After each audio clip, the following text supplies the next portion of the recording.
Don't forget to like the video, share your thoughts in the comments, and subscribe to stay updated with our latest stories. The evening had been louder than I'd expected. Balloons still floated lazily across the ceiling, and empty soda cans sat like soldiers abandoned at their posts. My son, Danny, had turned 21 that day, and the house buzzed with a kind of youthful energy I hadn't felt in decades. Laughter and thumping music had spilled through the open windows until well past midnight. Most of the kids were already gone now, their cars fading into the quiet suburban night, headlights slicing through the darkness. I was in the kitchen rinsing wine glasses when I heard a soft knock on the doorframe behind me. I turned expecting Danny, but instead there stood Tyler. "Hey, Mrs. Garrett," he said, his hands tucked into his jacket pockets. "I just wanted to thank you again. This was a really great night." I smiled and waved him in. "You can drop the missus. Tyler, you've been at this house enough over the years. Call me Helen." He laughed gently and stepped into the light. He looked older tonight, more like a man than the boy who used to eat grilled cheese sandwiches in my kitchen after soccer practice. His eyes, deep brown and thoughtful, met mine. There was something different in them, something I hadn't noticed before. "Well, thank you, Helen," he said slowly. "Can I help clean up?" "You don't need to." "I want to," he interrupted softly, already picking up plates from the coffee table. "Besides, Danny and the others left in a bit of a rush. I figured you could use a hand." I hesitated for a moment, then nodded. "All right, but you're not leaving until you have a slice of cake." We worked quietly for a while, moving around the kitchen with the rhythm of old familiarity. I noticed how tall Tyler had gotten. When did that happen? His shoulders were broad now, his jawline sharper than I remembered. He wasn't the wire teen who used to sneak soda from the fridge anymore. "You always throw the best parties," he said after a pause, rinsing a dish and handing it to me. "Even back in high school, I remember your house felt safe." That word made me stop drying for a moment. Safe. It felt like a compliment and a confession. "Thank you," I said. "I tried to make it that way. There's enough out there that doesn't feel safe." Tyler leaned against the counter, drying his hands. "I used to think it was just about your brownies and Danny's video games, but it was more than that." I glanced over at him, unsure where he was going with this.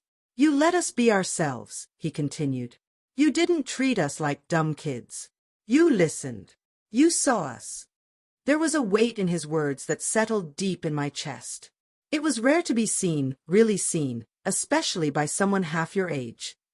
"Well, I always thought you kids were more interesting than most adults," I joked, trying to ease the moment. But Tyler didn't laugh.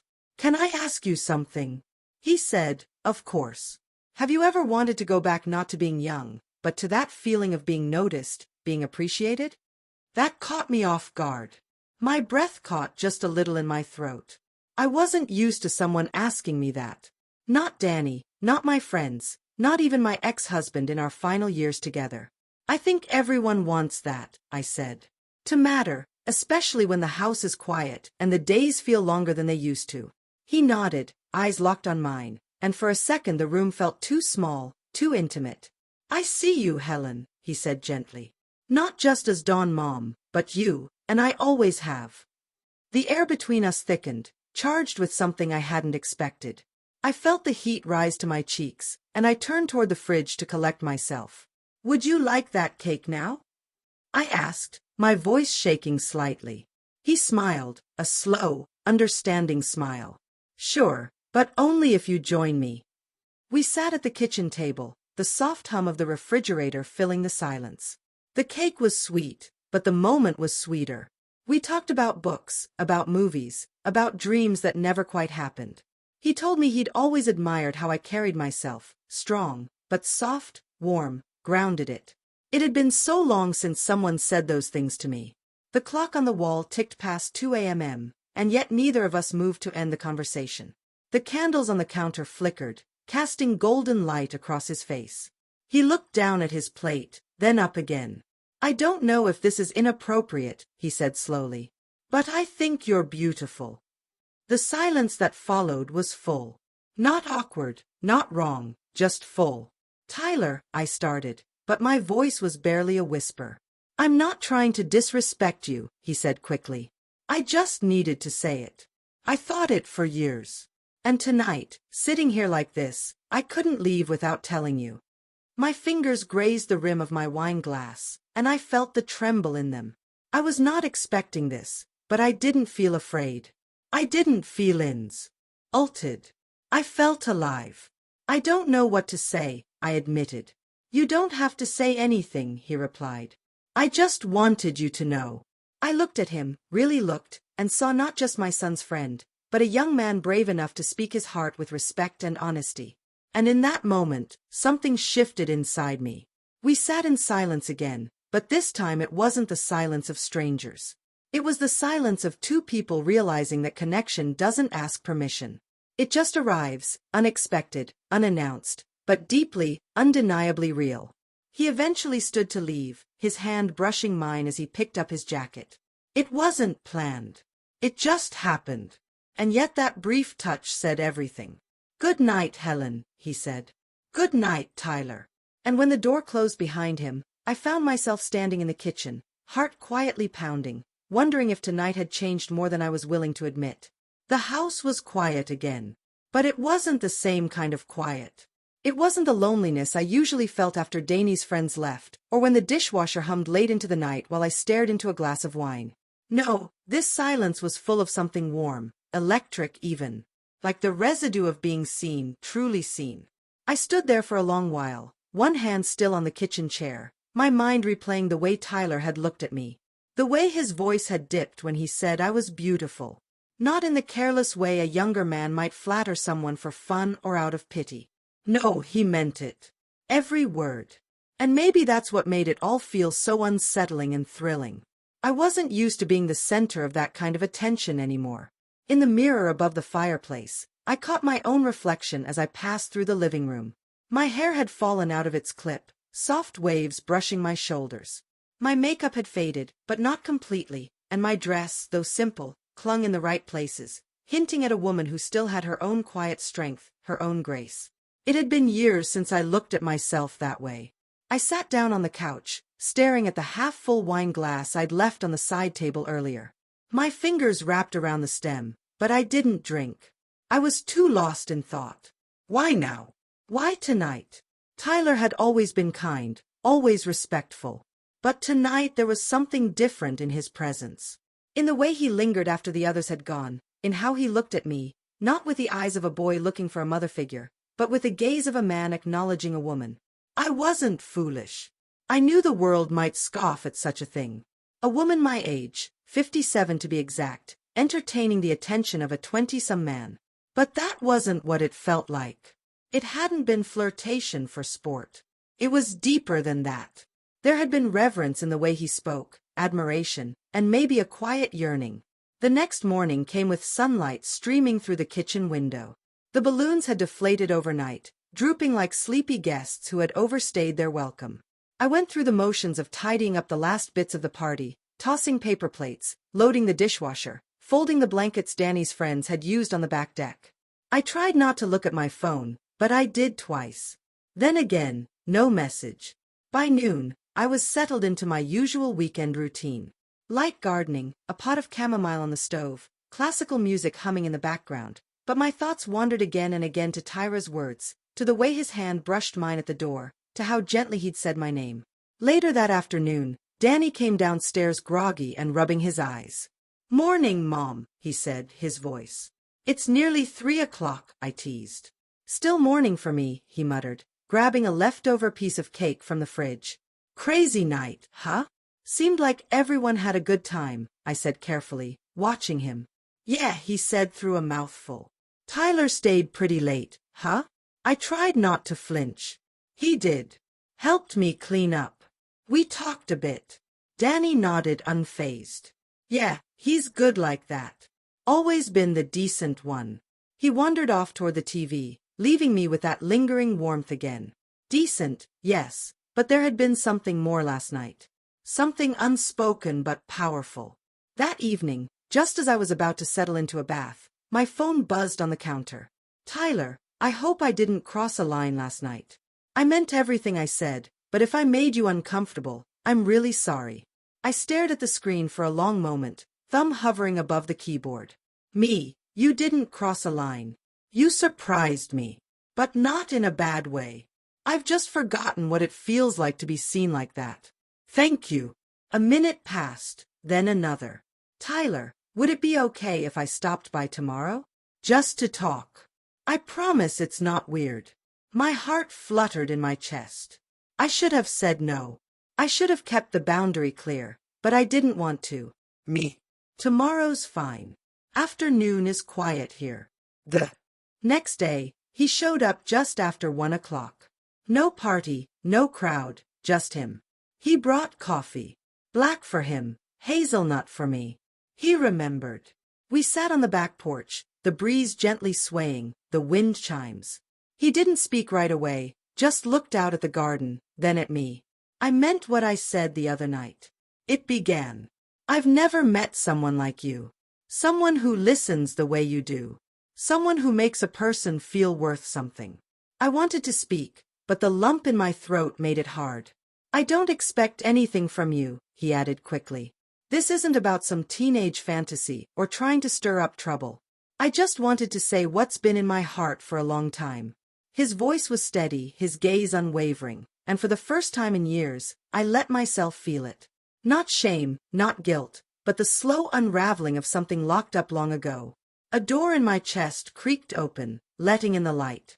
I don't know where this goes, Tyler, I said softly. But I haven't felt this alive in a long, long time. He smiled, and the way he looked at me in that moment said more than words ever could. What followed was not a whirlwind, not a secret romance. It was slower, softer, like a quiet blooming of something we both didn't yet understand, but were no longer afraid to explore. And somehow that made all the difference. Over the following weeks, Tyler and I developed an unspoken rhythm. He would stop by every few days, never too often, never with assumptions. Sometimes it was under the excuse of helping me fix something, tighten the loose patio chair, replace a broken hinge on the kitchen cabinet. Other times he brought pastries from the corner bakery or a book he thought I'd like. But more than anything, we talked. Hours would pass on the back porch, the garden blooming around us as we unraveled pieces of each other. He told me about his parents' divorce, how his mother shut down emotionally, and how my home had been his sanctuary.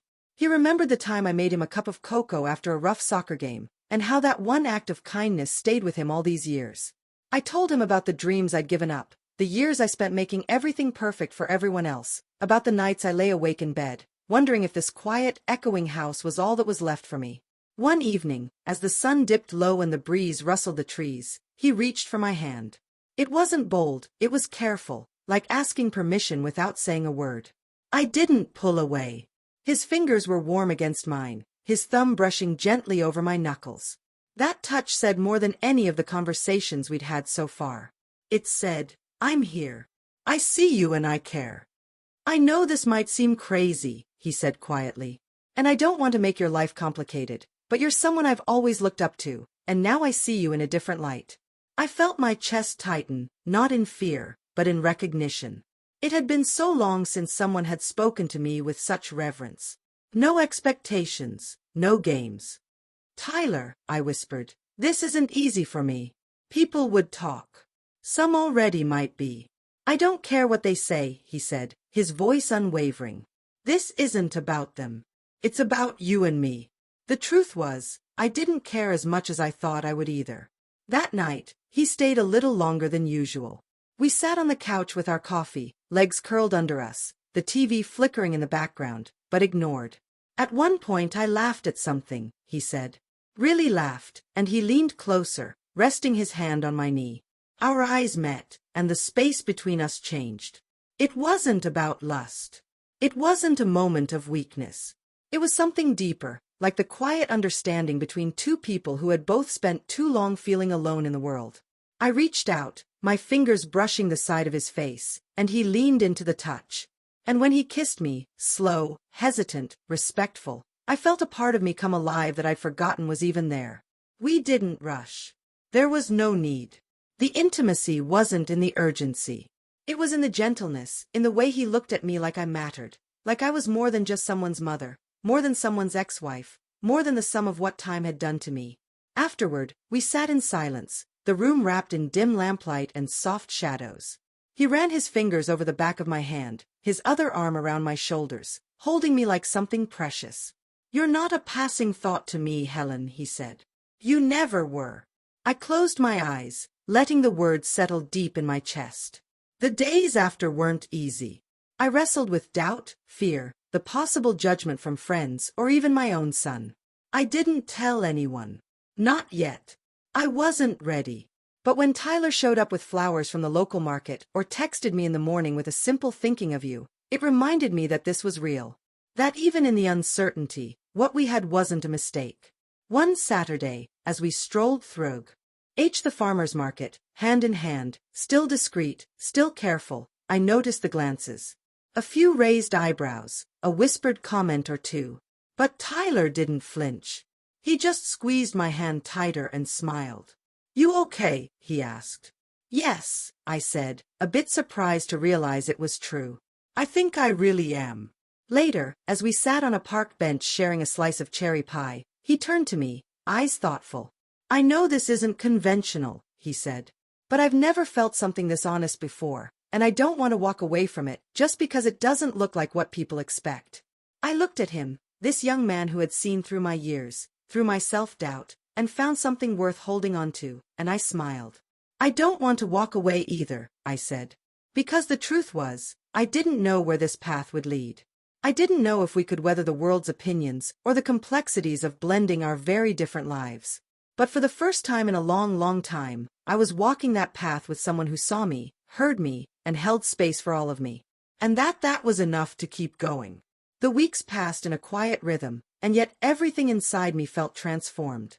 Tyler and I began to carve out something gentle and honest between us.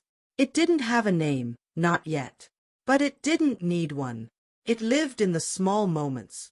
The way he'd brush a strand of hair from my face while I read on the couch. The way he'd cooked dinner with me in the kitchen, sleeves rolled up, laughing as we debated the right amount of garlic. There was something sacred in the ordinary. And yet I felt the shadow of reality looming. The deeper we got into each other's worlds, the more I knew we couldn't stay hidden forever. And I knew the moment was coming when I would have to tell Danny. One evening, Tyler and I sat across from each other at the kitchen table, empty teacups between us. I watched the candlelight flicker in his eyes, and I could see the tension behind his smile.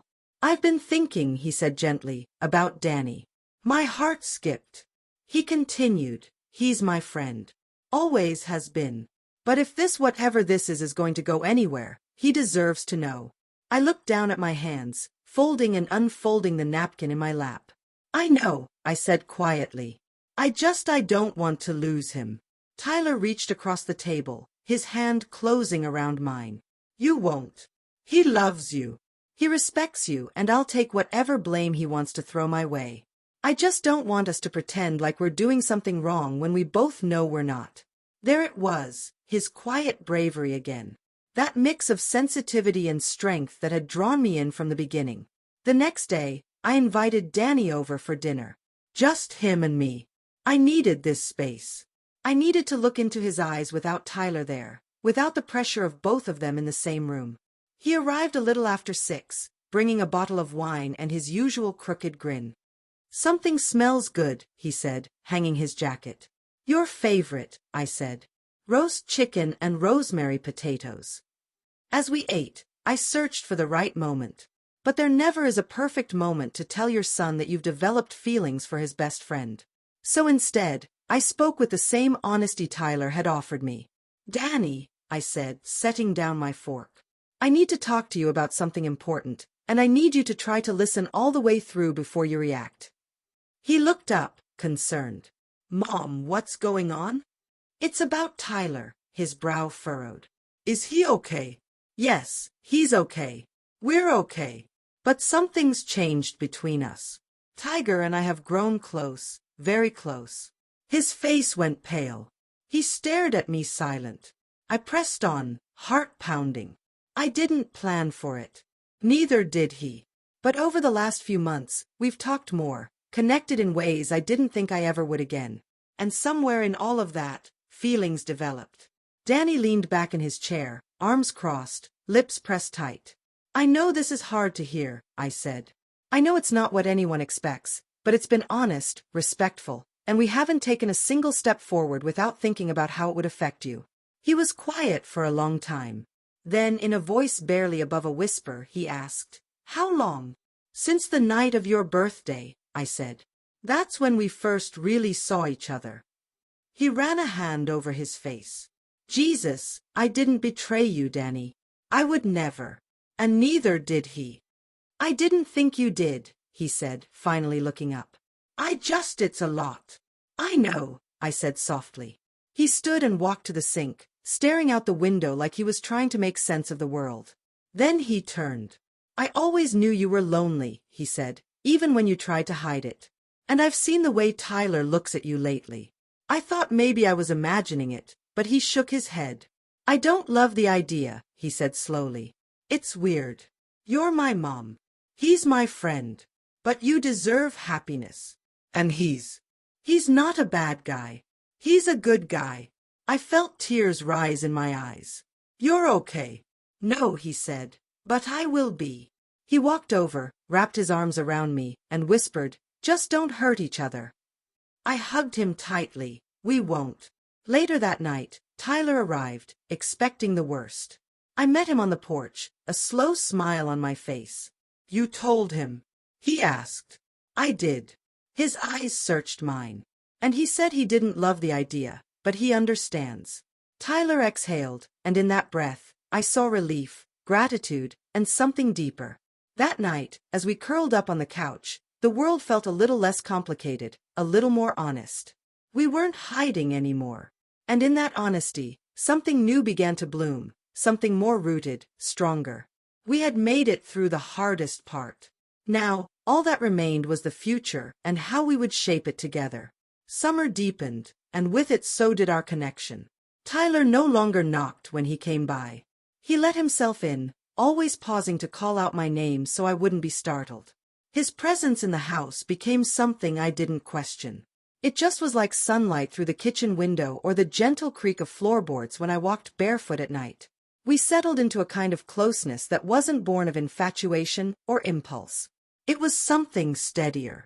He began staying over more often, sometimes just falling asleep beside me as we watched old movies or topped into the early hours. There was a comfort in his nearness, a calm I hadn't felt since I was young.